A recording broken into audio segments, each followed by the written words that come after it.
We have Town A and Town B. Both towns don't have any water, but there's a river close by. So John from Town A decides that he's gonna be the one to bring water into his town. So he grabs a few buckets and starts bringing all the water he can and begins selling it to the people in town, which are desperate for water, so they're willing to pay a good price. John starts spending all of his waking hours bringing water into town and selling it, so he starts making money. In Town B, Steve is determined that he's gonna be the one to bring water to his town. So he spends the next 6 months creating a funnel that can bring the water from the river directly to his house.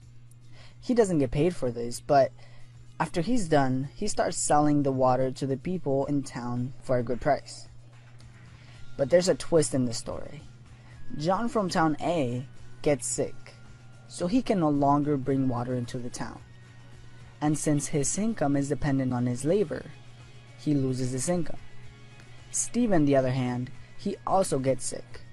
But since he already built the funnel to bring the water from the river to his house, he just hires someone to sell the water for him.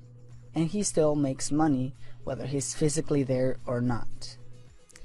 See, the difference between John and Steve is that John works to get paid. His income depends on his labor, while Steve decides to work for a period of time, in this example 6 months, without getting paid. He creates a system that will generate income. The main idea is that the rich don't work for money. That is one of the reasons why the rich get richer. Let's look at the same example.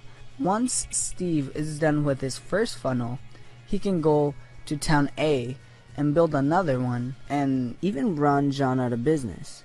And then he can go to Town C and do it again, and then Town D and E, and on and on and on. And he will be generating income from all of these funnels.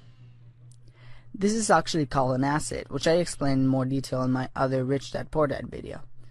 So while John has to work every single day to earn his paycheck, Steve earns his, even if he is not physically there. So again, when most people work for money, the rich build systems to generate money for them.